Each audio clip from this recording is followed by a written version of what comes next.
Welcome, everybody, to Wednesday Night at the Lab. I'm Tom Zinnon. I work here at the UW-Madison Biotechnology Center.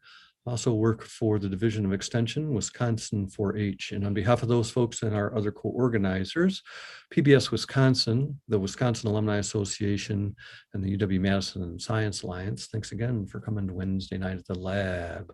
We do this every Wednesday night by Zoom 50 times a year. Tonight, it's my pleasure to welcome back to Wednesday Night at the Lab Luke Zoet. He is a professor in the Department of Geoscience. Last year, he had a paper published in Science on how glaciers move. He's got another one in Science Advances this spring, also on the same subject, and he was very gracious to be willing to come back and give us an update on that topic. I'm going to ask Luke the 5 questions. Luke, where were you born? Grand Rapids, Michigan. And where'd you go to high school? Caledonia High School in south of Grand Rapids, Michigan. About 10 miles, you said? Yep. And where'd you go for your undergrad? I went to Michigan State University. And did you study geology? I did geology with a focus on geophysics. And then where'd you go for your advanced degrees? I did both my master's and my PhD at Penn State University. What was your research on? It was basically on how glaciers move. It was sort of a combination of experiments and field observations with seismometers and things like that. And then when did you come to UW-Madison? Came here in 2015. And did you have any intervening time between Penn State and here? Yep, I did a postdoc for about 2.5 years at Iowa State University. Oh, hence the collaboration there. Okay, good. Mm-hmm. Well, thanks again for coming back on the score this evening. Thanks everybody for joining us. And I'm delighted to welcome Professor Luke Zoet back to Wednesday Night at the Lab. Luke, you can take it away whenever you'd like. Great. Well, thanks for having me back. Let me call up my presentation here. Okay, so I think you should be able to see this now. Yeah, so I'm going to talk today about a topic that I work on, which is how glaciers move. And so if you look at this picture off on the right, you see a glacier coming down the mountain range in Switzerland, and you can see that it's sort of originating up in this higher elevation, and that there's kind of this thing that looks sort of like a river of ice meandering down the hill slope until it gets down to this sort of lower elevation where it just kind of melts away. In one question that we want to explore tonight is, how does the glacier move? Does it move? Does it just sit there? Does it sort of advance? Does it retreat? What are all these things that play into it? And so this work that I'll talk about today is some stuff we've been doing with collaborators from Iowa State University, specifically Neil Iverson on the upper left here. Christian Helenow, who was a postdoc at Iowa State with Neil and then is now at Stockholm University in the math department. And one of my grad students, Jacob Woodard, who works here. And all of this work that I'll show you today was funded by the National Science Foundation. Okay, so when you see a glacier, you might think of something like this, right? Just a big pile of snow and ice that's kind of sitting there and melting away. But in reality, the technical definition of a glacier is a pile of ice that moves under its own weight. And so if you had a big chunk of ice that was just sitting there not moving, it wouldn't even be a glacier. It literally has to move to be defined as a glacier.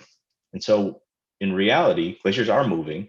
They're just moving somewhat slowly. They're moving faster than a lot of other geologic processes, but slower than, like, for example, how fast rivers move or landslides or things like that. So here's a video. It's a time-lapse video from a glacier in Asia.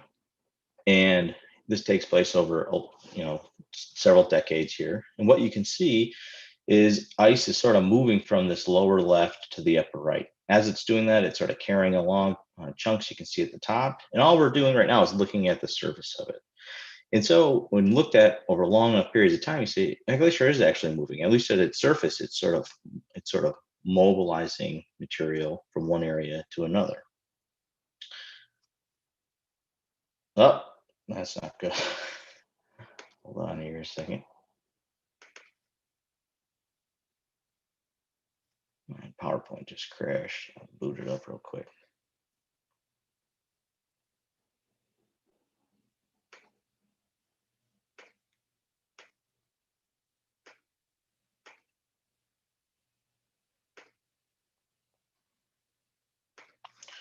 Okay, so what's actually going on? You know, when we look at it from above, we can see it's moving, but there's actually two different processes going on within the glacier that's giving rise to that motion of ice from higher elevations to lower elevations. And that's effectively what's happening. Just like a river carries water from high elevations to a low elevation, a glacier carries ice from high elevations to low elevations.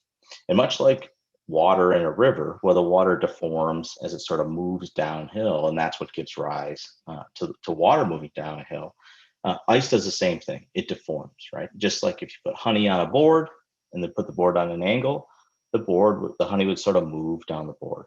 And if you put honey on a board, it'd move down at a certain rate.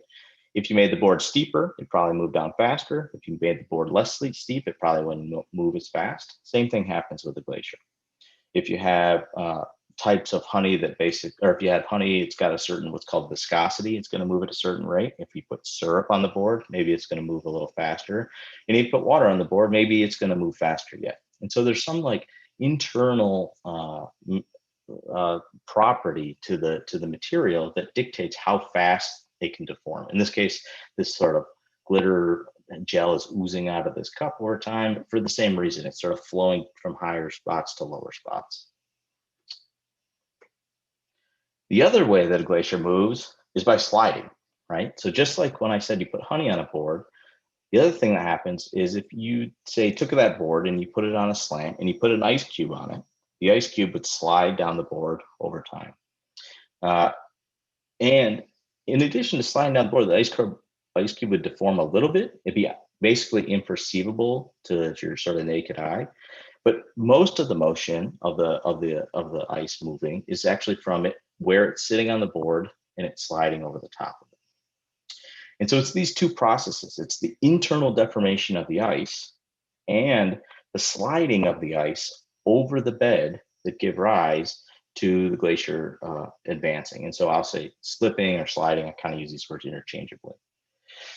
So you have deformation and sliding. And so when we see those glaciers from space that are moving over time, that's essentially what it is, right? Down through the ice column, it's deforming, and where it's sitting on its bed at the base, where it's sitting on rocks at the bottom of it, it's doing this slipping phenomenon.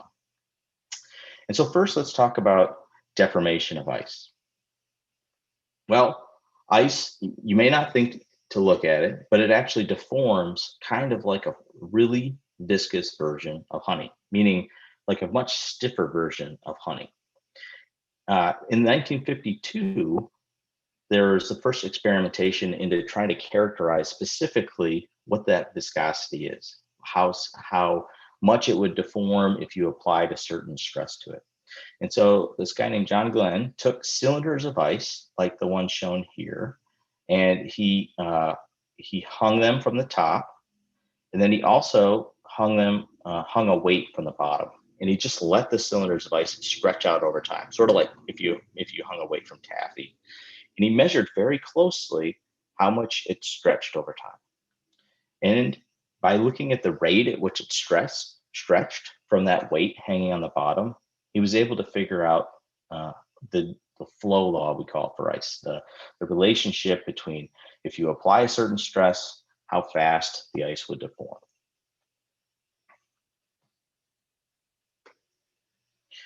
And so this is just a graph from that old paper from the 1950s that sort of shows over time from zero, right when he hung the weight on the cylinder of ice, to 140 hours, how much it deformed. You can see it deforms at a higher rate. Initially, the slope here is a little greater, and then it sort of flattens out up here. And this sort of flat rate right here tells us what the stretching rate is for a certain weight hung on the bottom. And then he repeated the process, but he put a bigger weight on, and he came up, figured out what the stretching rate was for that bigger weight. And he put a bigger weight on, and he put a bigger weight on. And after he stepped through enough weight, he was able to basically come up with this flow law for ice that allows us to be able to prescribe, if you put a certain stress on the ice, how much is the ice going to stretch, or what rate is it going to stretch at?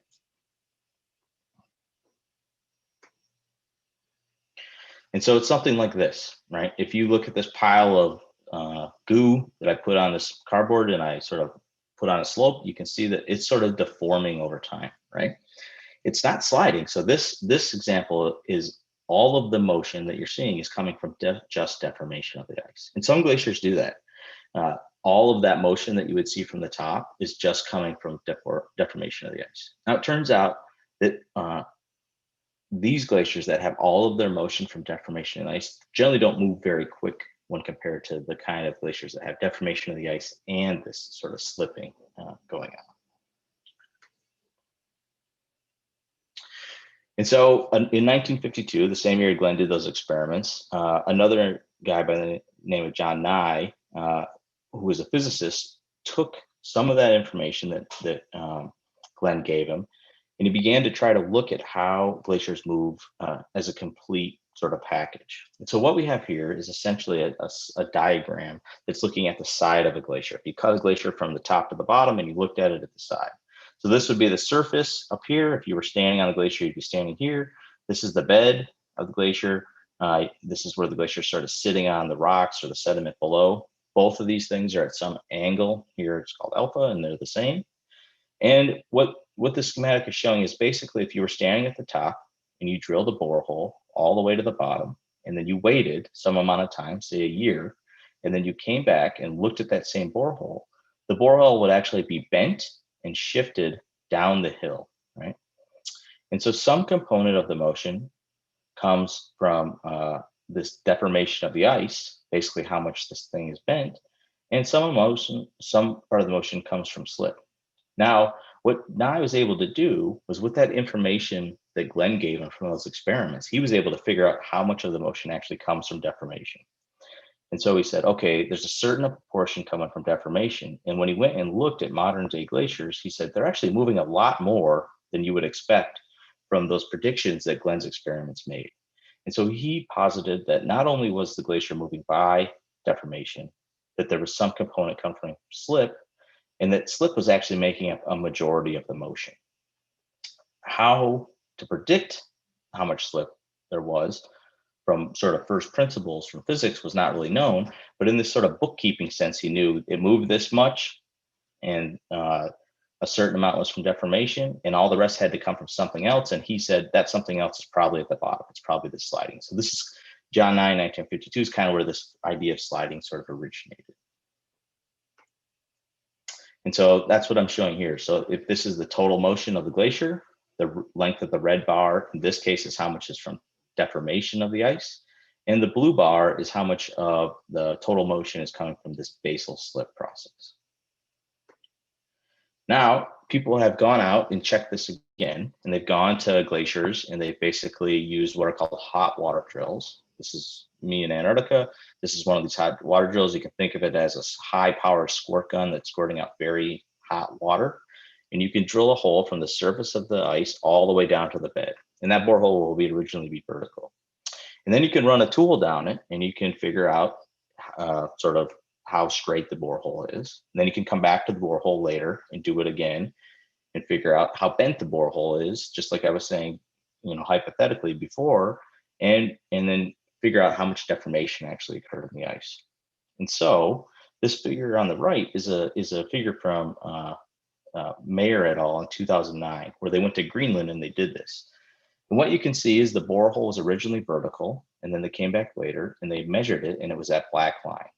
And what they found was that this red component up here at the top, that's essentially the amount of the forward motion that originated from ice deformation. And the blue component here is the amount that came from this basal slip. And what they found was that about 96% of the forward motion of the glacier is coming from this basal slip process, and only 4% is from ice deformation.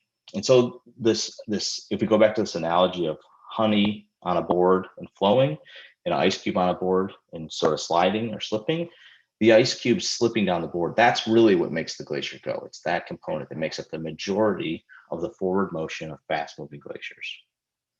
And so apparently basal slip is really important for trying to figure out this process of how fast glaciers will go. And so another question you might ask is, what is the glacier actually sitting on? What is the bed made up of? And so you can have two end member cases here. On the left, we have hard beds. So this is the area in front of this glacier right here. And this material was underneath the glacier a few years ago. So it's reasonable to assume that what's under the glacier probably looks very similar to this area in front of the glacier, the forefield. This is Ingebrigtsen, Norway. So you can see all these bumpy rocks and stuff like this. The ice would have had to move past all that stuff. And however fast it can move past that stuff is basically how fast it's going to slip. And that's more or less how fast the glacier is going to go. The other end member is a deformable bed. And so this is what you can think of as basically sediment, or sometimes we call it till in the glacial world. And the glacier advances over this material. Now, the big difference between these two is a hard bed is essentially stiffer than the ice. And so the ice has to move around bumps at the bed, right? The beds are so, the bed material, the rock is so strong that the ice has to flow around it. Conversely, a deformable bed is weak. The material can be sort of moved. And so when the ice pushes on it, rather than the ice deforming a lot, the bed actually deforms in response to the ice pushing on it. It'd be like if I took a ball of ice in a pool ball and I pushed them together really hard, what would happen? The ice would sort of deform around the pool ball. If I took a ball of dirt and I pressed it against a ball of ice, what would happen? The dirt would deform because the ice would press into it. And that's sort of like deformable beds or soft beds. I'll use those interchangeably. And hard beds are the two end member cases. And so glaciers can have either types of these beds.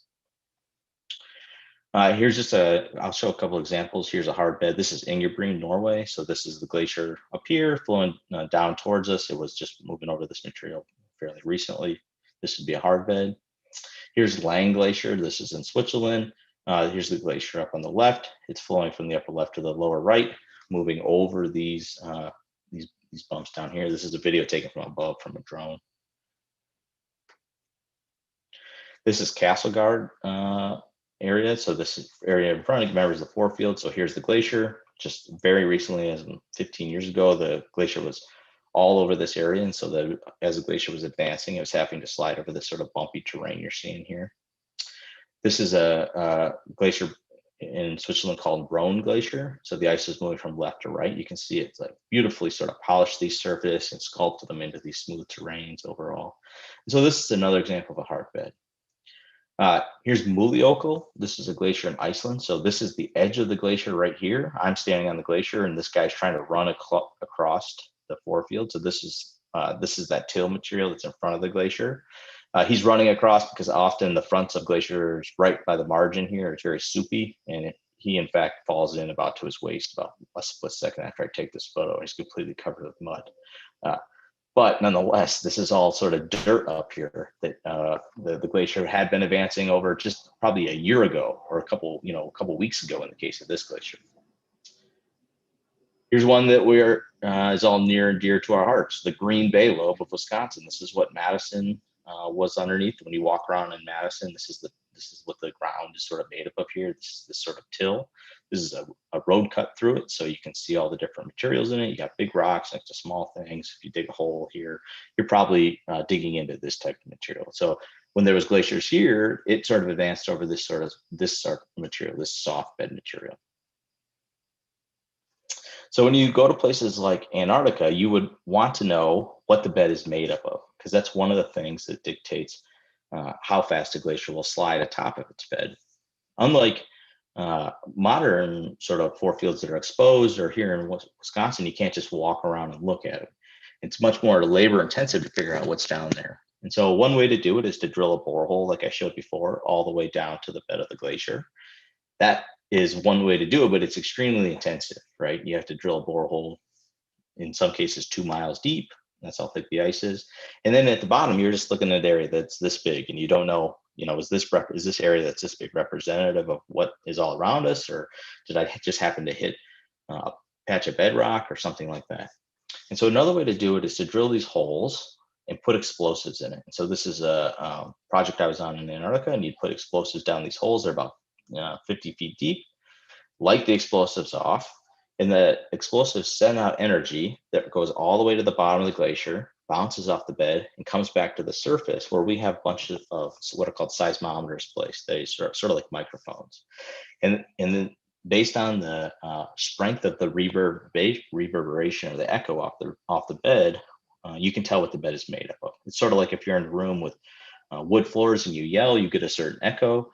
It's pretty loud. And if that room has a bunch of carpet and you yell the same intensity, you probably won't hear an echo because the carpet absorbs it. And so if the bed of the glacier is made of hard rocks, a certain amount of energy comes back. And if it's made up of soft sediment, a lower amount of energy comes back. And so in a study like this, this is a study that sort of did that in Antarctica. And this is a section. So you're looking at a profile of the glacier. This is sort of something like 30 kilometers long. And this is a couple of 100 meters tall. So there's a lot of vertical exaggeration. We went and let off lots and lots and lots of explosives to figure out what the bed was made up of. This is a study led by my friend Atsumoto. And what he found was that the bed is sort of a mosaic in parts of Antarctica, especially fast flowing parts. So everywhere there's a gray bar here, it corresponds to the same spot up here that you have a soft bed. And in some areas you have water. And in a couple areas you have hard beds, right? So the bed can be a mix of sort of hard and soft beds, and hard and soft beds from place to place. And so how fast a glacier can slip over its bed, this U sub B component, is essentially how fast the glacier goes, right?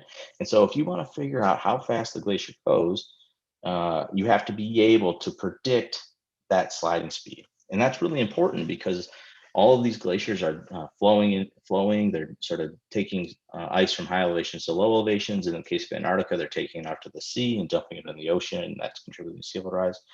And so the rate at which that ice is contributed to the ocean directly depends on how fast these glaciers slide. So we need to have the ability to be able to predict how fast they'll slide. The way Nye did it here was he just sort of backed it out, right? It was a bookkeeping thing, but you can't do that if you want to actually make predictions. We need some way to predict that. And the tool that allows you to make that prediction is something called a slip law. And essentially a slip law relates the flow speed of the glacier, so how fast that basal sliding component is, to the driving stress or drag of the glacier tau. And so the driving stress is like that analogy I made of a board, right? If the board is steeper, you're likely to have the ice cube probably slide faster down the board. Or a better way to think of it is if I'm on a skateboard and I'm on a hill that's really shallow, I'm going to go down the hill at some speed. And if the hill is steeper, I'm probably going to go down to the higher speed. And the reason for that is as the hill gets steeper and steeper, the driving stress of gravity pulling me down the hill gets larger and larger. And so the thing that allows us to relate the geometry of the glacier, the steepness of the surface, how thick the ice is, all those things giving the driving stress that we can know and predict to how fast the glacier will actually move is this thing called the slip law. The slip law depends on a lot of things, like what the bed is made up of. All those things I just talked about is a hard or soft bed. And importantly, something called the basal effective pressure, which is essentially the water pressure at the bottom of the glacier. So at the bottom of the glaciers, it's actually right at 0 C or about there, called something called the pressure melting point. And there's liquid water, and that water is often pressurized. And that helps actually float the glacier up. It's kind of like an air hockey table. If you took an air hockey table and you turn the air up and you push the puck, it's not going to go very fast because there's no pressure pushing the puck up. If you turn the pressure up a little bit and you press it, the puck's going to move. It might bump off the air hockey table a little bit as it moves, but it's going to move. If you turn the air pressure up even more all the way, it's going to just sail across. And that air pressure in the air hockey table, it's kind of like the water pressure at the bottom of the glacier. And so how fast the glacier goes depends very sensitively on that water pressure. And so the slip law, there's been lots of different hypothesized forms, right? And so there's sort of this very common form of something called a power law. And so let me just take a second to explain what the axes are on this plot, because a lot of the plots I'm going to show are going to kind of look like this. On the x-axis, we have slip velocity. So it's going from the glacier not going very fast to going very fast. And this is that shear stress or drag, right? And so within the context of what I'm going to talk about, these things are sort of equivalent. How fast, you can think of this as how hard the bed pushes back or how hard the glacier is pushing down down the slope from essentially the surface. And so there's different forms that relate the slip velocity to the driving stress or drag here. In this case of a power law, as the glacier speeds up, the drag increases. That means as the thing goes faster and faster and faster, the bed is always pushing back more and more to help stabilize the glacier.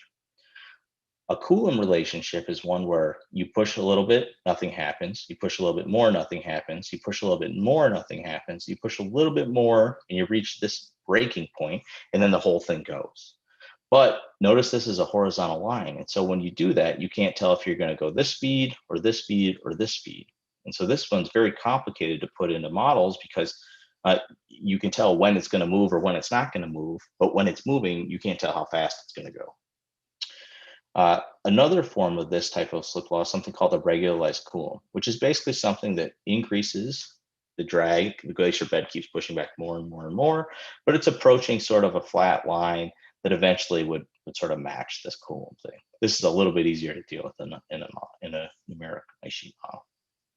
Finally, you have a model that takes into account something called cavities at the bed. We'll talk a little bit more. In this case, the bed pushes back more and more and more and more. And then if the glacier keeps sliding faster and faster, it reaches a tipping point, and the bed actually can only push back less and less and less as the glacier speeds up and speeds up and speeds up. So these are sort of all these generalized slip laws that have been hypothesized. We don't, ice sheet models tend to incorporate this one, but not for any real particularly good reason, just because it's the simplest, more or less. And so that's the one that's in most big ice sheet models that sort of predict glacier flow and how much glaciers are going to contribute to sea level rise and things like that. To show why this is important, this is a plot of essentially sea level rise equivalent contributed by just these two glaciers in Antarctica and something called the Amundsen Sea Embayment by the year 2200. And all they've done is run this model with different slip laws, a viscous slip law, a Weirton slip law, and a plastic slip law. All the conditions of the model are the same. And what you see here is that just by changing these different slip laws, they get almost a 50-fold difference in the amount of sea level rise that this glacier will contribute.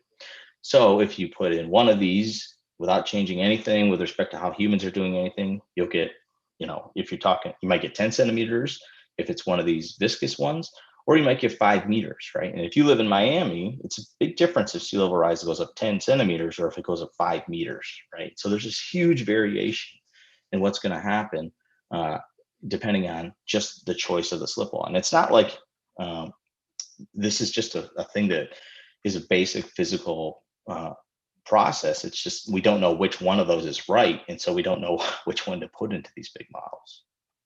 And so our objective, and the objective of these two studies that came out in Science and Science Advances over the past year, is to try to determine what the slip laws are for various types of glaciers, soft and hard beds.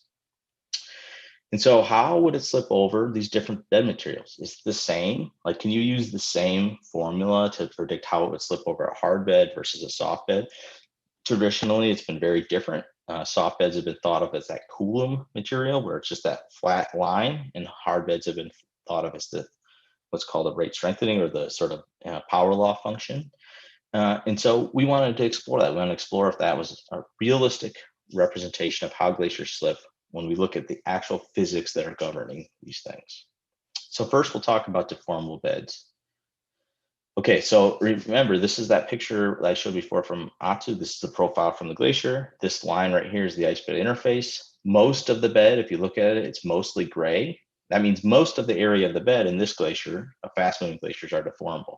In fact, this glacier probably has more hard bed than most fast-moving glaciers, but it does have, if you go look at other areas in Antarctica, it's almost all soft bed. And so soft beds seem to dominate aerially what's underneath the glaciers.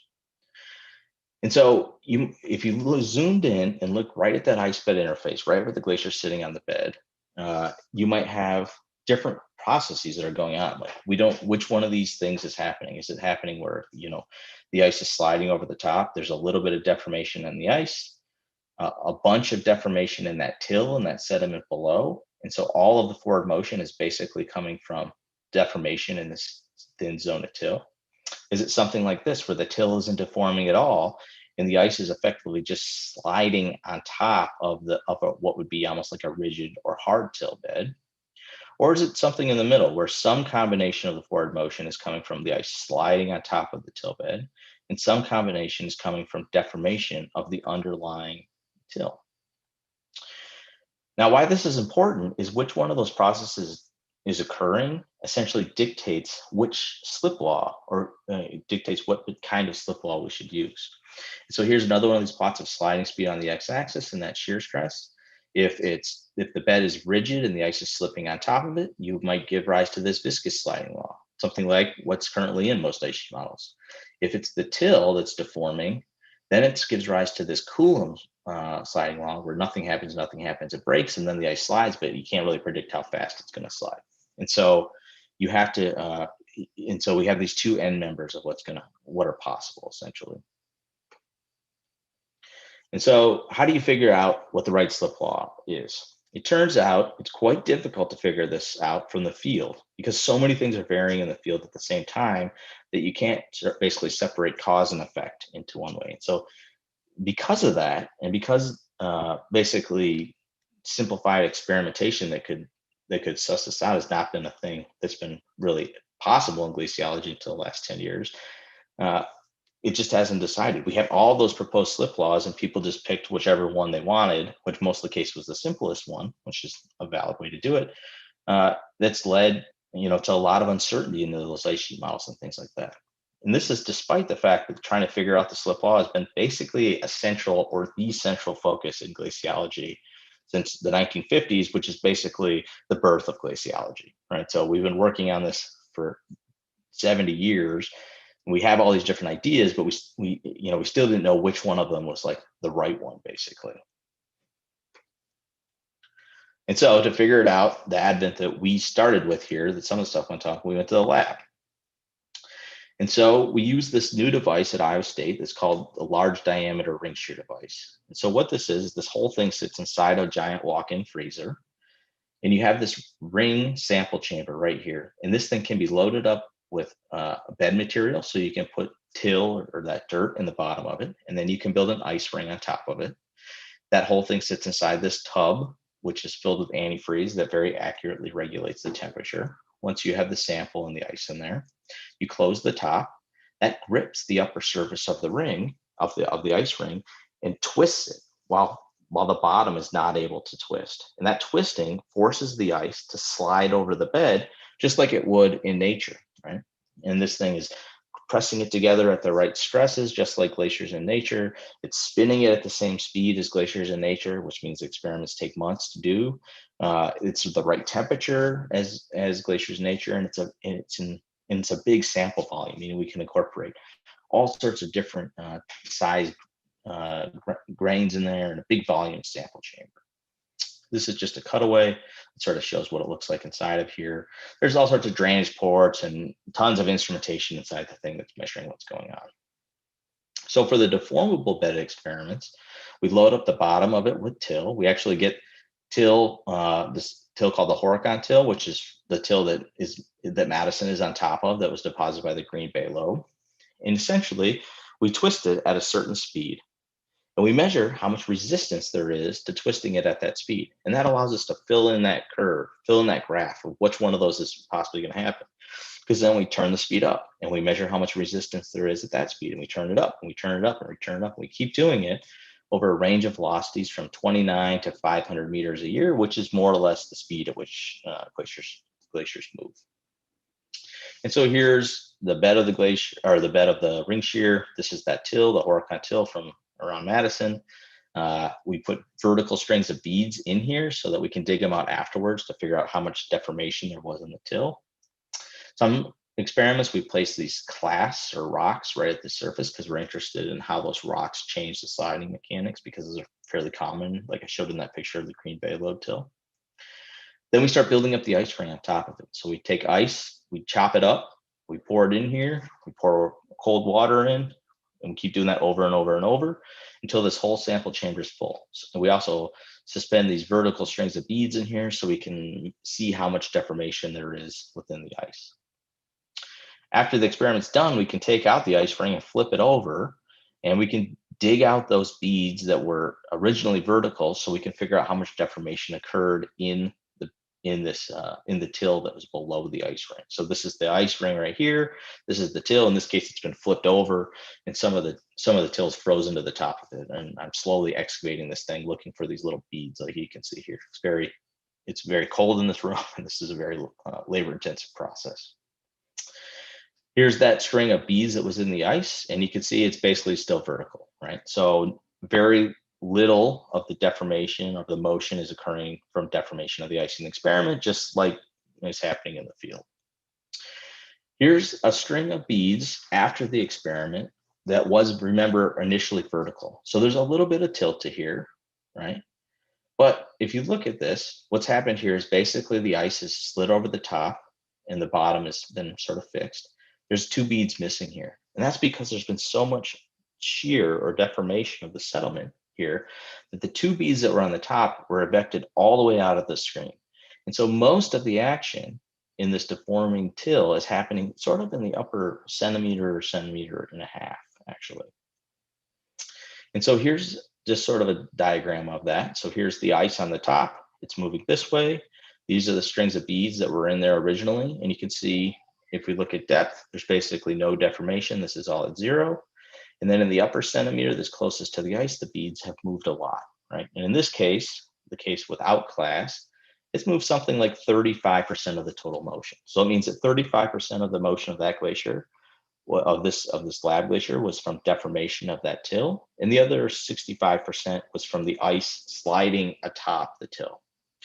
In the case with the class, the deformation goes a little bit deeper. Makes sense. There's this big class pushing through, and a little more of the deformation happens in the till, maybe 45%, whereas the other 55% is just simply the ice slipping atop the bed. So both of these things are going on. The ice is slipping over the bed. There's not much deformation in the ice, and the till is deforming a little bit at depth.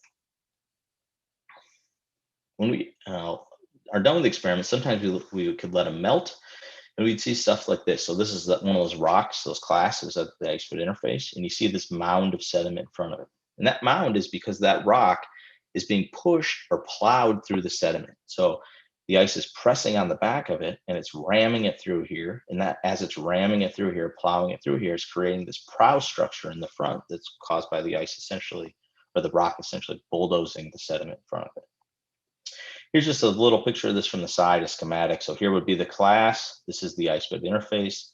The ice is sliding from left to right. It's pressing really hard on this part of the class. And if it pressed hard enough on this part of the class, that enough stress is exerted that it can mobilize the sediment down here that's holding it back, the class will plow, right? And there's just sort of a tipping point at which that stress is enough to allow plowing to occur. Okay, so to go back, this is what we're trying to figure out, right? We're trying to figure out if when ice slides over a till bed, is it going to have a stress response that looks like viscous? Are the ice sheet models fine? Or is it going to have something that's Coulomb? Do we have to sort of incorporate something that we know, but it's a lot harder to put in the ice sheet models? And so here's these types of results. So here's the sliding speed, and this is that resistance. And you can see, what does it do? It actually increases like the viscous until it gets to a point where it reaches this dotted line. And that dotted line is essentially the strength of the till, the Coulomb strength of the till. And then it just sort of follows along it, right?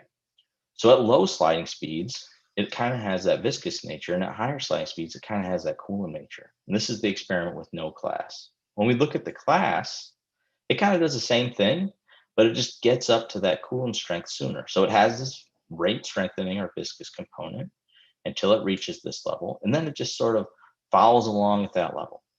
And so we look at both of them, they're sort of like this. They both have the same general form, increase to this point, then flat afterwards, increase to this point, then flat afterwards. It's just when you have big class, you get to that point sooner at a lower sliding velocity, right? Left on this axis is a lower sliding velocity. And that's because when you have big class, they're actually easier to start to push through the sediment. And once those class start to push through the sediment, then the bed deforms in this Coulomb nature. And so when we look back at this, what's going on? It's actually a combination of the two, right? The power law of viscous up to that point, and then beyond that, a Coulomb nature. So with big class, you have some transition between the power law of viscous and the Coulomb nature at sort of a lower sliding speed. And if you have no class, that transition occurs at a slightly higher sliding speed. And we have like formulation to predict where that transition occurs, depending on what the bed is made up of, till properties and things like that. So we can go back and predict what this would be without having to run experiments on every type of glacier or till bed. Just by knowing what it's made up of, we can tell you when and where and what speed that should occur at. And so essentially below this point, at speeds below this transition, the till doesn't deform and the ice just kind of slides atop it. And then once enough stress is on the bed and beyond this sliding speed, it occurs through the ice still sliding over the bed, but also this component of till. And the till basically functions as like the weak link in the chain. And so once you reach the strength of the till, the Coulomb strength of the till, you can't put any more stress on it because the till just simply can't sustain it. It'd be like if you had a chain, you had a weak link and you pulled on it, it's always going to break at whatever the strength of that weak link is. And so when we wrote the paper, there's this nice comment on it where people, when you have a paper in science, somebody else writes an article about your paper and they come up with much nicer graphics than you could have ever made in the paper itself. And this is sort of a schematic, right? So here's the glacier sliding or slipping over the bed. This area right here is sort of blown up down here. At slower speeds, they have what's called form drag, where the ice just sort of moves around stuff at the bed that's lodged there without deforming the bed. Then when you go fast enough, you have the ice still moving around stuff at the bed, but also moving or deforming a section of the till. And so we have a sort of a formal expression for what's going on, but we needed to make kind of a simpler version of it so that it would be easy to implement in ice sheet models, right? So we came up with this relationship, which simply relates the stress on the bed or the stress applied on the glacier by the surface slope to a bunch of stuff. But this used to be here's that sliding speed. So you can rearrange this and solve u sub e for tau b, and that allows you to predict how fast the glacier will slide. We then applied that model to our observations, and you see it fits the data pretty good. So these are our points, and this red line is basically fitting or is basically using this model to try to fit the data. So it works pretty good. Okay, so what does it mean? It means that generalized formula I showed that sort of rolls over near the Coulomb is actually pretty close to this regularized Coulomb. That's what that function would be called. And so for a soft bed, it appears that this regularized Coulomb is the way to go.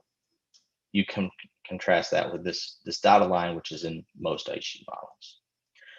Okay, what about a hard bed, right? That was one end number, soft deformable beds. But what about hard beds where the bed doesn't yield to the ice, where the ice is forced to move around it?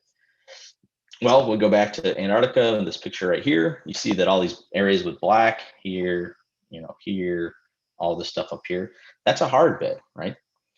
And so some areas of Antarctica are hard bed. While they may not be as abundant, it's important that they're actually normally much stronger. And so while there's not a lot of them, they can do a lot. You get a lot more bang for your buck in some ways out of the hard bed than you do out of the soft bed, as far as like their overall contribution to holding the glacier back so it doesn't slide very, very fast. And so hard bed sliding is essentially the ice moving past obstacles at the bed.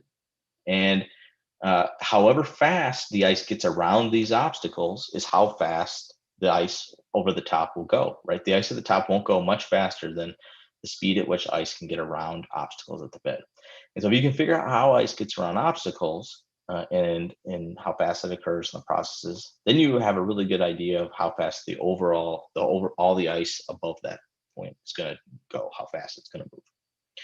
And so there's two main processes by which glaciers move by bumps at the bed, right? So this is sort of an idealized bed. It's this old model from this guy named Weertman, which he was the first person to put this together. And he attributed ice moving around obstacles by these two processes, one called enhanced creep or viscous deformation, and another called redulation.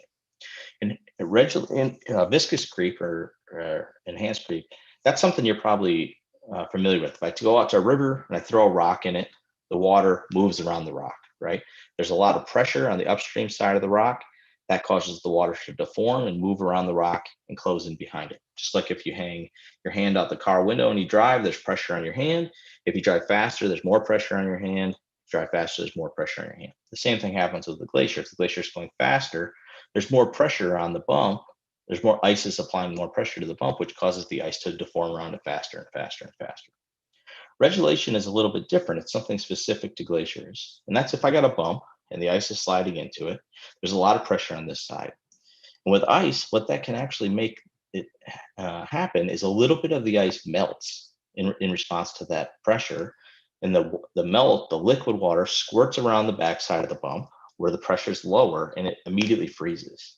And you've all probably seen this before. If you've ever left a pop can or a pop or beer or something outside in the winter months and it gets real cold and it's liquid, and then you open it and it instantly freezes, right? And that reason it instantly freezes is because the temperature of the liquid was actually below freezing. It might have been -1°C, but it was okay because it was pressurized. The second you opened it up and released the pressure, then it immediately is like, hey, I don't want to be a liquid anymore. I want to be a solid. And so it starts to freeze solid, right? That's this regulation process. And so Weirman proposed this in the 50s, and that is what gave rise to that sort of power law of viscous. When you take these two things and you put them together, you get a monotonic increase in that power law sliding law we were talking about before.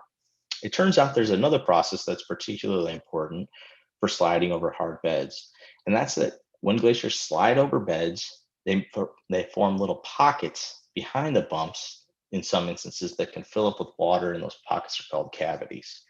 And so this would be like the bed of a glacier here.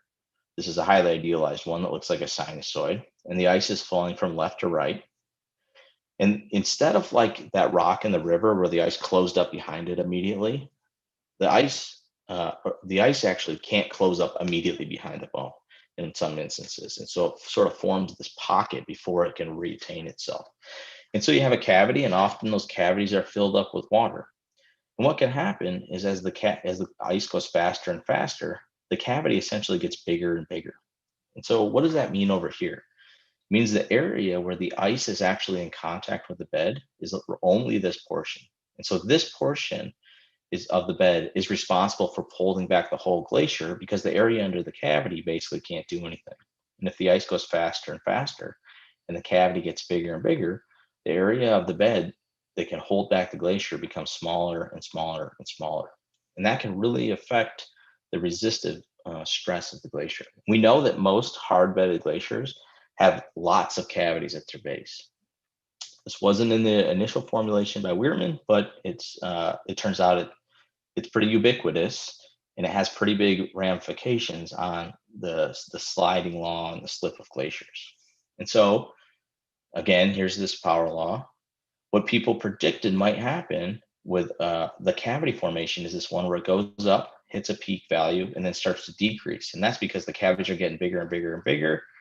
And then they reach a certain point where they get so big that actually the area of the bed that they're in contact gets so small, it really has a hard time holding the glacier back. And that allows the resistance of the bed to actually start decreasing. And this is problematic because the Camino Glacier can really speed up.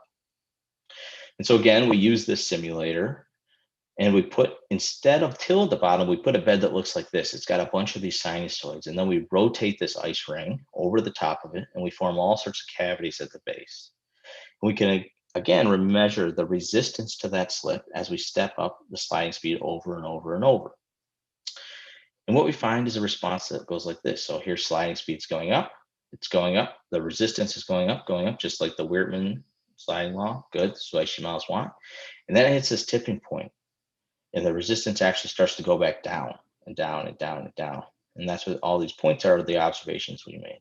So for this sort of simplified 2D bed, it means that you really have to take into account the cavities, because if you didn't have cavities, this thing would just go up infinitely. But the presence of the cavity actually causes the bed to become weaker and weaker and weaker, and it can only provide less and less stress. Those cavities get bigger and bigger and bigger. It means that sort of the fundamental physics of hard bed sliding originally neglected this process that actually sort of dominates the system. And so we have, for simplified beds, this sort of 2D, or this what's called a double valued sliding law, commonly, where it goes up and then comes back down. Okay, but this isn't what a, with the deformable bed experiments, what we had there was very realistic to what nature looks like. But this isn't what nature really looks like. It doesn't necessarily have all these bumps on it.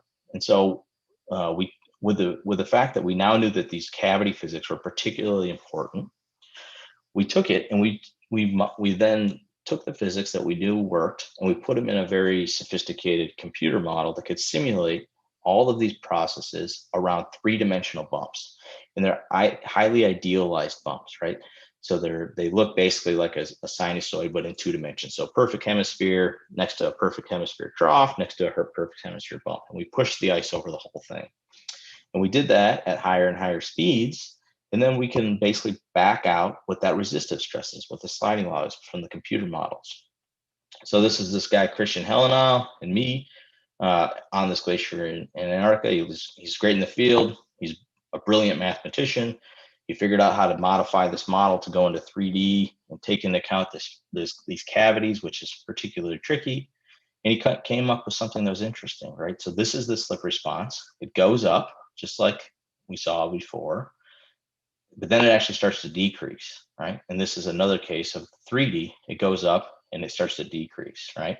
And so you're still getting that rate weakening component for cavities, even when you go from this sort of simple 2D geometry that we had in the experiments to this more complicated yet highly idealized 3D geometry. And so when you go to 3D, but the geometry is highly idealized, you still have this rate weakening component. Okay, but you might say real glacier beds don't even look like perfect 3-dimensional hemispheres, right? They look like this. So what happens when you put actual beds into a model like this, a model where you're very confident that the physics are right? How do you then port it over to 3D? Well, what we did was we went to all these different glaciers around the world, and we went to the area right in front of them, to the rocks that had recently been exposed, and we created very highly accurate models of the terrain within these regions, so that we could take them into the computer models and simulate how the ice would slip past the real beds of glaciers to back out what the sliding law would be. And so here's just a picture of all these different glacier forefields.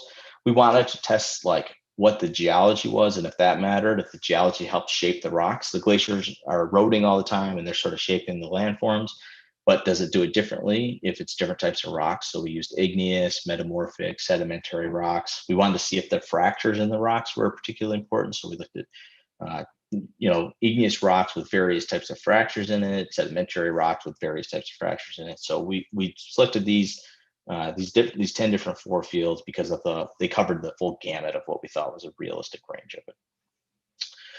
To create the digital elevation models, we use a technique called structure for motion. And essentially what this is taking thousands of pictures of something and using the pictures taken from different vantage points to reconstruct what it looks like in 3D. If you hold your finger out and you close one eye and you look at your finger, then you close the other eye and look at your finger kind of moves, right?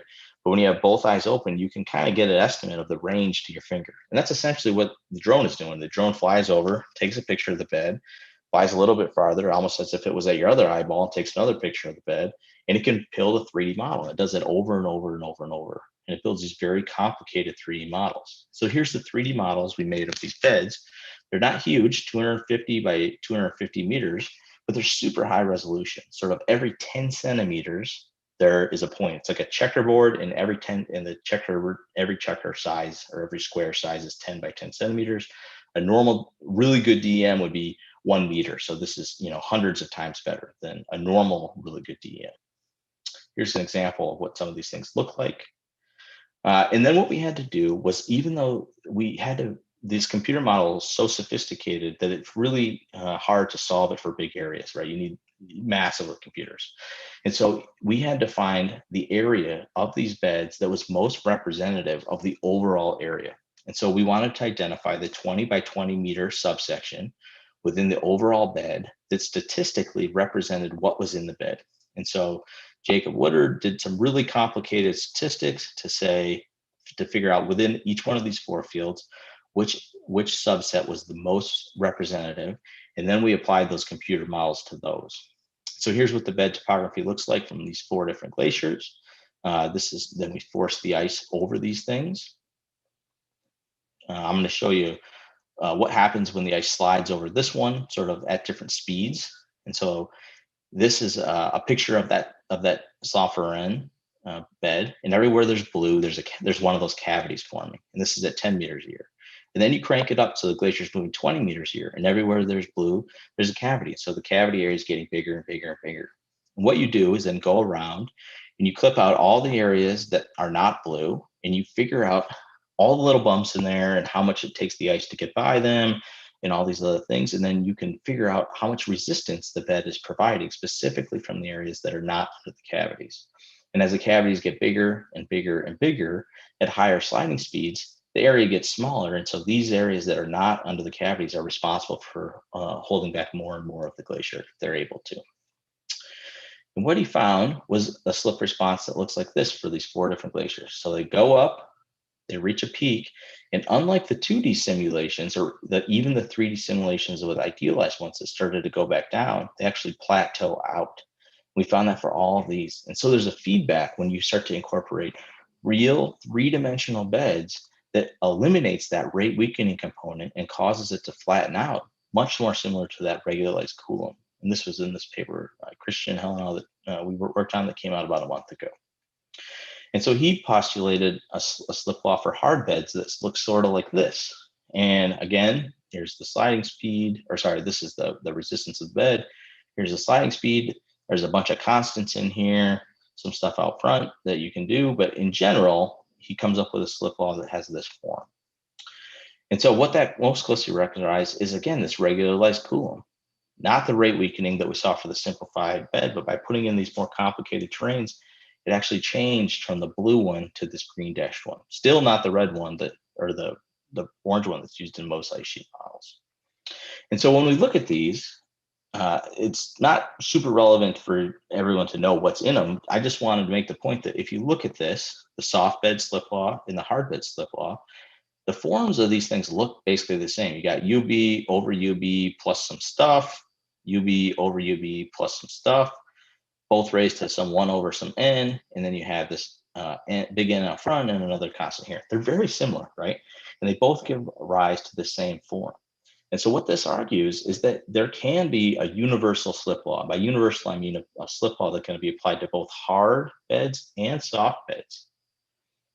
And so you still need to know what type of bed you're on, because it depends on those constants that are in there if you're on a hard or soft bed. But you can use it to estimate slip over a range of different beds. And importantly, this is not the slip law that's currently used in most ice sheet models. So both the hard bed and the soft bed, when you get all the real complicated physics in there, which you probably don't actually need to put in the full model, you come up with something that looks like this, right? Not something that necessarily looks like this that's in most ice sheet models. And so just to step back to this paper by Ritz that was in Nature a couple years ago, she estimated the contributions of ice to the ocean by using different slip laws. And there's this big range that she found. And what we've done is basically come up with a ability to say, oh, you don't need to worry about all of this variability now necessarily, because we know which one of these are the right. So it's not necessarily going to be, great for society with which one of these picks. It just means that we've taken the error bar on this thing and collapsed it down to now we can really focus on other things we don't know about these processes. And over time, we can make better and better and more refined models. So with that, I'll say thank you. This work, like I said, was all done in collaboration with Neil Iverson, Christian Helena, Jacob Woodard, and the funding was provided by NSF's Division of Geomorphology and Land Use Dynamics. So I'll stop there and take any questions you all might have. Thank you very much. As in previous weeks, if you want to type your questions in the chat, go ahead and Bia will read them out as they pop up. Also, if you want to speak your questions to Luke, that would be great. Bia, do we have one that we can start with?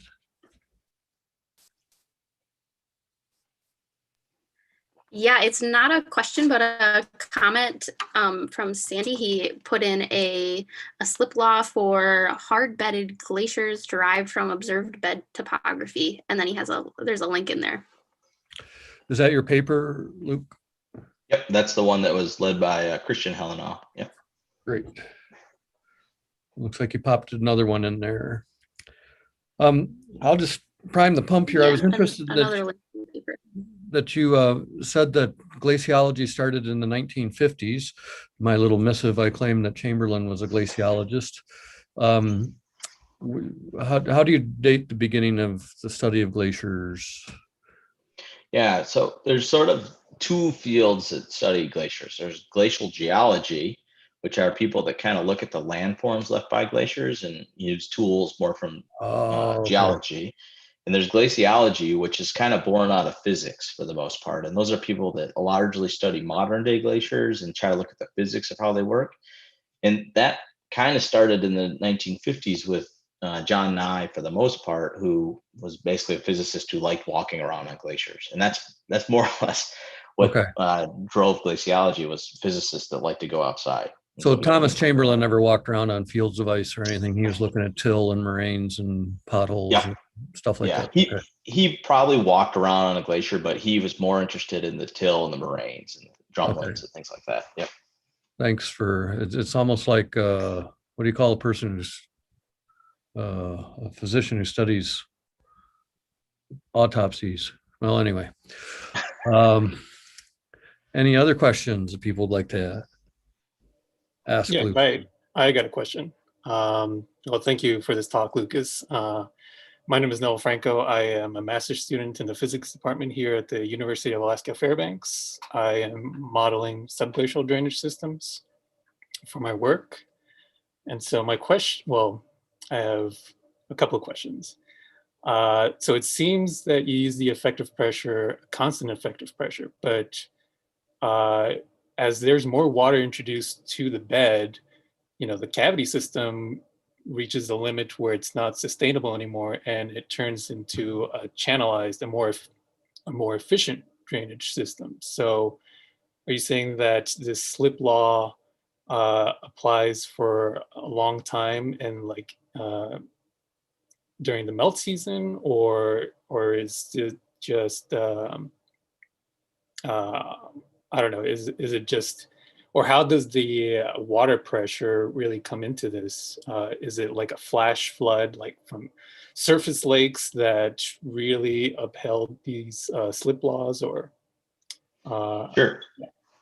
So with respect to the hard bedded sliding, the effective stress is in there as a way to sort of set the size of the cavities, right? As the effective stress goes up, the cavities get smaller. As the effective stress goes down, the cavities get bigger. The cavities can stay active.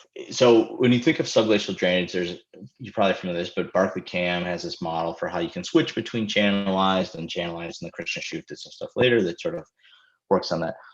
But even if you switch the primary subglacial hydrology from a cavity system like you have in the early winter to a channelized system like many alpine glaciers have after the spring speed up and lots of meltwater is introduced, that's the main way the water's getting out, but it doesn't mean the cavities necessarily have to go away, right? Because the main thing that's keeping the cavities open is the same reason they can stay open through the winter, is actually the sliding of the glacier.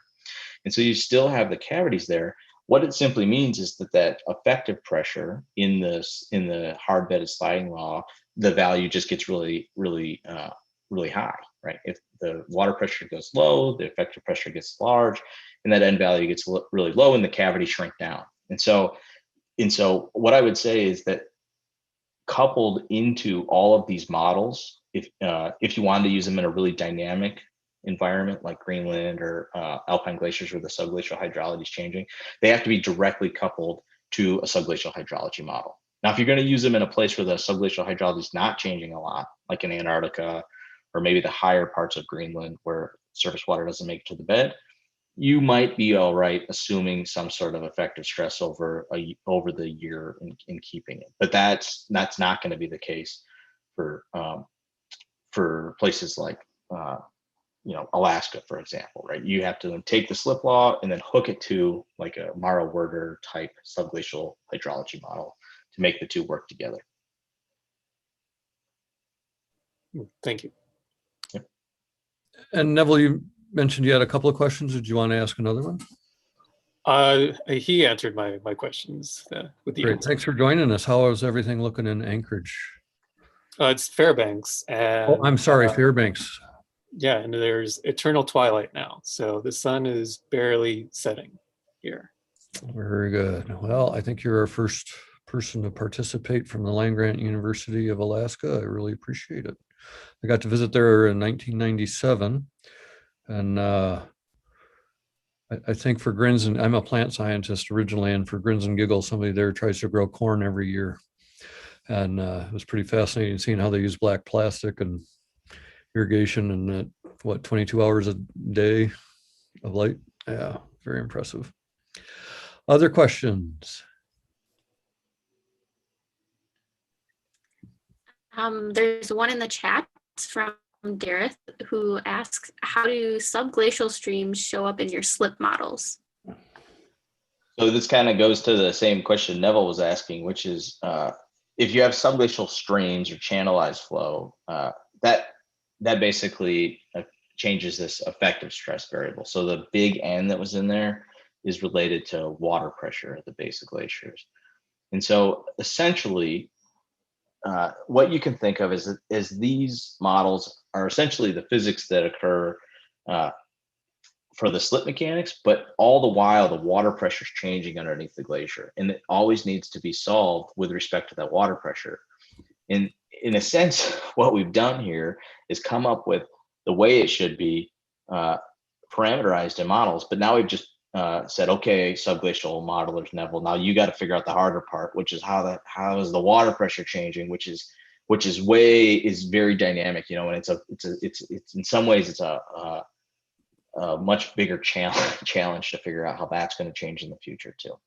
And so subglacial streams are in there by controlling this effective stress, which is essentially one of the largest, if not the largest, the variable that has the greatest range can affect the whole thing the most.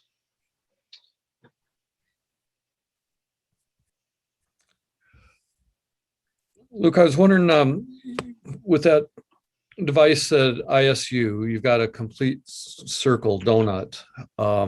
It's an O-ring, but that means there's no leading and trailing edge.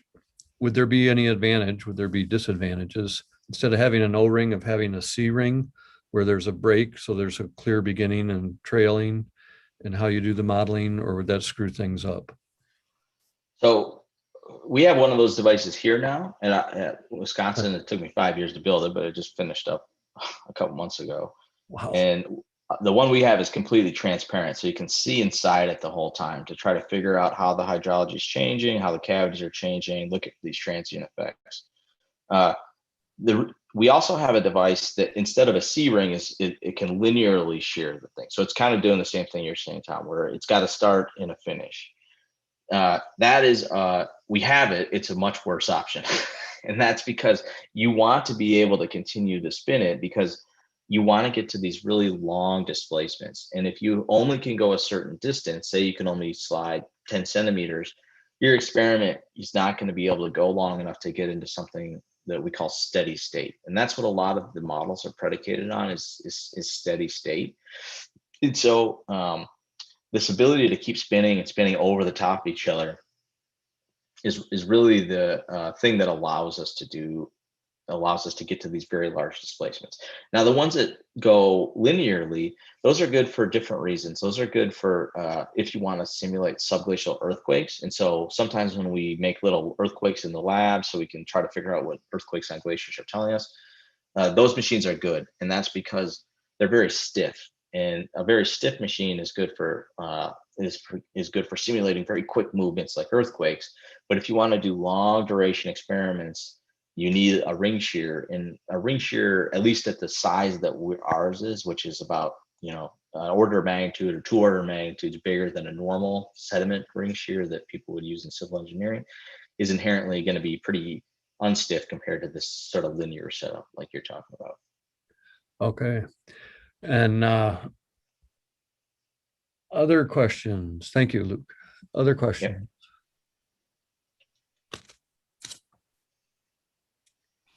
So I had a I have question about another one in the chat. Oh. Sandy asked. Go ahead, Bia. Okay, so somebody asked, you add basal water pressure initial conditions to your model for convergence, and then he also, there's a link in there too. Yeah, so the basal boundary condition is basically programmed into the model, or it's set into the model. The tricky thing with those models to get convergence is because of something called the free boundary at the ice bed interface. And so that cavity in the model makes things very difficult because there's a boundary between the ice and the bed that's moving over time, and you got to keep solving for it. And so what Christian essentially has to do is solve the model, figure out if the ice flow is perfectly parallel to the roof of the cavity, and if it's not, then he's got to resolve it again. He's got to resolve it again. He's got to resolve it thousands and thousands of times to get the trajectory of the ice in the roof of the cavity to match the geometry of the roof of the cavity. And that's essentially how he gets the model to converge. And with an idealized bed or a two-dimensional bed, that's difficult. And with a three-dimensional bed, it's extremely difficult because there's actually a three-dimensional bed that's made from actual topography. There's like real bumps in there, there's real class, and sometimes like the model gets pinned on weird nodes where you're dividing by 0 or something, and things go really haywire. And so he really had to put a lot of work into this model to go from to make it go from 2 dimensions to 3 dimensions, and then even more work to go from 3 dimensions with idealized beds to converge on solutions for 3 dimensions with real bed terrains.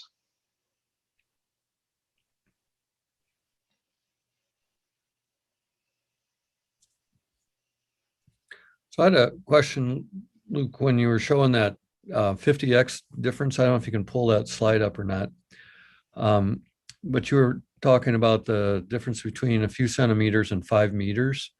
Only I couldn't see that on the left part of that graph. I thought it was all in centimeters. Yeah, that was a sort of hypothetical. This is just from one. This is just the contribution from 2 glaciers in Antarctica. So it's not Greenland. It's not all the alpine glaciers. It's not all the rest of Antarctica.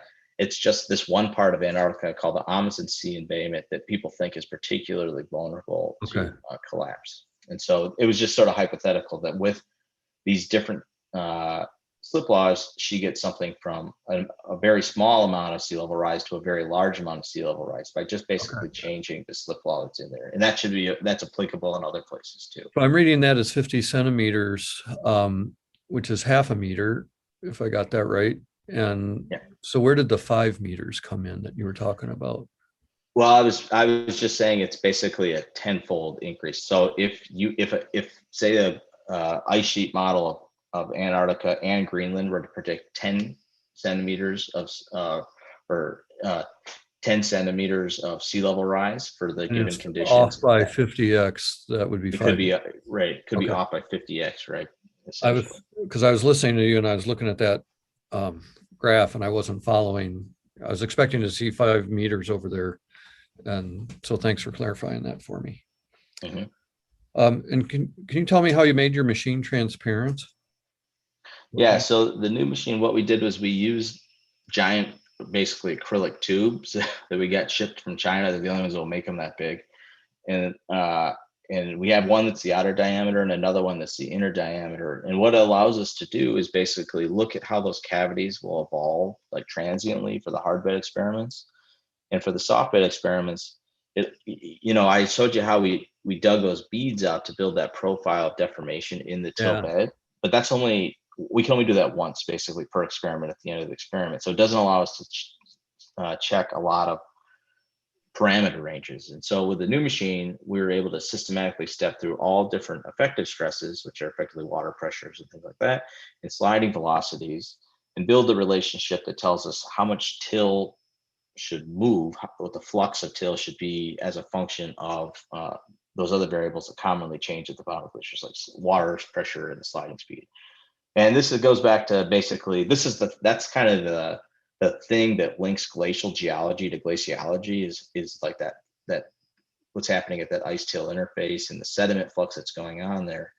But there's been estimates that are all over the map of what's controlling what and how things are changing. And so now we've been able to basically systematically step through that and figure out how glaciers, mobilize sediment at the bed, in addition to how the ice slides over the top of them, or what the stress is, or things like that, like I talked about today.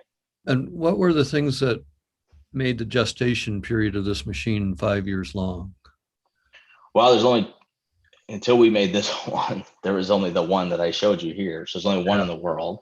And so every aspect of it is custom made. And there's a lot of complications because you need massive amounts of torque to be able to spin the thing, but you have to go really slow, right? And so essentially we have a tiny little electric motor and a giant gearbox that's more or less off like a tractor that gears down the ratio to allow us to go slow enough or over the range of speeds that we want, but still provide the massive amount of torque to do the whole thing. And then you need a somewhat complicated system of rams to apply pressure to simulate the weight of the glacier. So the new device has all these complicated computer controlled rams that allows us to do very complicated things with varying the effective stress and things like that to sort of start poking it in different ways to see how the system responds. Thank you. Other questions? Bea, do you have any in the chat? Yeah, another in the chat. Does your model add to the understanding of global warming or climate change? Sort of. So you can think of it like this: if the climate warms, and part of the thing that goes from temperature rise to sea level rise is how much ice goes into the ocean. And that's one of the biggest unknowns, frankly, is how much ice goes from glaciers that are sitting on land and then is dumped in the ocean. And this is the stuff we worked on as a way to help improve that prediction, essentially improve the prediction of, okay, if the temperature goes up this much, how much ice is then going to go into the ocean? Because if the temperature goes up, it does two really important things for the glaciers. It changes the mass balance of the glacier, meaning how much snow can fall on the surface, and that affects the sort of geometry of the glacier. But if it warms up enough, you can actually get meltwater to form on the surface of the ice. And that meltwater, in some instances, can percolate all the way down through the glacier, through cracks, and make it to the bed. This is kind of what Neville was asking. And that water at the bed is sort of like that analogy I made of the air hockey table. If you pump a bunch of water into the bed, it's like turning the pressure up on the air hockey table, which sort of floats the glacier up, and in some instances can make it go quite a bit faster. And so in places like Greenland and like that, in the lower elevations of the Greenland ice sheet that are starting to experience lots of surface melt, a lot of that melt is making its way to the base, and that's really affecting the dynamics of how that ice sheet behaves. Now in Antarctica, it's still sufficiently cold that there's not a lot of surface melt in most of the area and most of the continent. And so it hasn't happened there yet, but as the climate warms up and you start to get more and more melt, you're going to start to get more and more of that surface melt making it to the base and sort of really affecting the dynamics of how the glacier moves by changing that N in all these equations.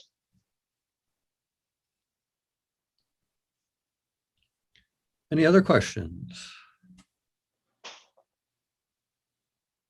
You mentioned earthquakes, and it sounded like it was reciprocal, the effect of earthquakes on glaciers, the effect of glaciers on earthquakes.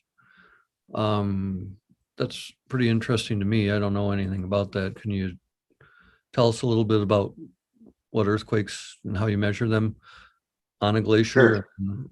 Reciprocal? Yeah, so the glacier, maybe a better term here would be ice quakes is what we're. And so the glacier is sliding over the bed, but everything I showed, it's sliding smoothly. But a glacier doesn't always slide smoothly. Sometimes it does this jerky motion like an earthquake. Yeah. Well, it is an earthquake, and it makes a small earthquake between the glacier and the bed. And and monitoring those ice quakes from the surface tells you a lot about what's going on at the ice bed interface. And so actually I have 2 students in Alaska right now on a glacier called Bench Glacier, and they're up there putting a bunch of seismometers out to try to look at these types of things. Like if we can use the earthquakes to understand something about the subglacial processes in there that are going on up there. And we know that there's this sort of continuum between smoothly sliding glaciers, and there's some glaciers that almost all their motion comes from really quickly moving, stopped, really quickly moving, stopped, really quickly moving, stopped. And that really quickly moving is essentially manifested through a bunch of earthquakes, or or one really big earthquake a couple of times a day. So unlike a regular earthquake, like a tectonic fault that occurs once every couple of 100 years, glaciers can have pretty big earthquakes every 20 minutes. And so what's kind of interesting about a glacier sliding over its bed is in many ways it's basically just a fault, right? It's a fault like you would see like the San Andreas fault. It's just one side of the fault is ice and the other side of the fault is rock, and sometimes you have till in there, that sediment that's like fault gouge. And so you can in some ways take a lot of the mechanisms that people use to study tectonic faults like the San Andreas fault and apply them to glaciers to better understand sort of the forces and the stresses that are in play in these environments. So what does that ratcheting of the earthquakes several times a day do for brittle ice or whatever kind of, I'm wondering, does that break up your ice and then it has to reform, or what does that do? It can. When the ice slides over the bottom like an earthquake, there's sort of, sometimes there's crevasses and things at the surface that brittly break open, and that's actually most of the earthquakes you see on a glacier. But what we're really interested in is not the thing that happens at the surface where the crevasse opens and closes, but what's happening at the bottom when the ice slips over the bed. In most instances there, the failure is occurring between the ice and the bed. So it's not actually the ice breaking, it's the ice quickly slipping over the bed. But in some instances, it probably is some portion of the ice itself fracturing. And we can see that in the seismometers just as well as if it was, a deeper earthquake or something. So most of those type of things, they happen within like plus or minus like 2 meters of the ice bed interface. So there's this really dynamic zone. The glaciers are huge, but a lot of the very interesting stuff happens in this very, very narrow zone that's right at where the glacier sits at the bed. That's where the hydrology is really important. That's where the sliding is really important. That's where it makes all these crazy landforms we see all over the Midwest, and in alpine regions. That's all happening because of what's happening just at that very small part of the overall glacial system. So when you say very small and you show your finger and your thumb like that, are you talking 2 centimeters, 2 meters, 20 meters? So in the experiments, the zone of deformation is 2 centimeters, right? And when people monitor, like when this guy Barclay Cam went to Antarctica and he looked underneath those ice streams, he found everything was happening within a few, 10 centimeters of that ice bed interface. 4 inches? Yeah, wow. 4 inches. So you got a glacier that's a mile thick, and a lot of the really important stuff is happening in like a 4-inch zone. That's astonishing. Basically. I mean, that's like lubrication of metal against metal, and it's, a couple of molecules, the lubricant's a couple of molecules wide. Mm-hmm. Cool. I think that's everything that one more thing. When you have your 2 students putting the seismometers out, are they putting the seismometers on the ice? Are they putting them on the bedrock ahead of the glacier? Are they doing a combination? How do you decide where to place your seismometers, and what does that do to affect what they're measuring? Yeah, so you can do both. So 2 years ago, we ran a study in Banff National Park, and we put about 50 seismometers on the ice. Oh, that's itself. Too bad you had to go to Banff. I know, it was real rough, but we managed despite the terrible scenery. And so in that instance, we were trying to figure out things like this, like how the glacier's sliding. When we put these seismometers out in Alaska, we're trying to do something a little bit different. We're trying to figure out some aspect of the subglacial hydrology, so how the water flows under the glacier. And we're also trying to figure out how much energy the glacier expands, breaking up the rocks beneath it. And so not only do we have seismometers out, in the case of Alaska, they're all in the front of the, right in front of the glacier, but we have a bunch of stuff dangling in this stream that's coming out of the glaciers to measure all the sediment that basically the glacier's flushing out over time. And so that system of, and so where you put the seismometers basically depends on which aspect of the system you're trying to work out. It turns out it's much more logistically complicated to put seismometers on the ice for alpine glaciers because the ice is melting so quick. So you put it on the surface and you put it in a little hole in the surface, and 3 days later the thing's melting out and just laying on its side there. And so you have to keep going up there every couple of days and boring out new holes and putting them back in. And so it's hugely labor intensive. Whereas like this project, the students will put them out. They're putting out the seismometers right now. They'll come back next week, and then they'll go back up there in September and get them, because when they're just on the dirt, they can sit out for a long period of time. And how do I get to be a grad student like that who has to go out twice a year? Well, yeah, That sounds a lot better than what I did for plant pathology. yeah.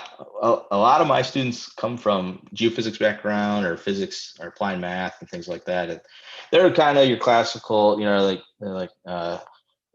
Neville here is they're in physics and they like going outside and climbing on glaciers, right? I'm sort of an oddball in that I come from geology and geophysics and sort of picked up the aspects as I went along. A lot of people come from that angle into the field, into physics, from physics.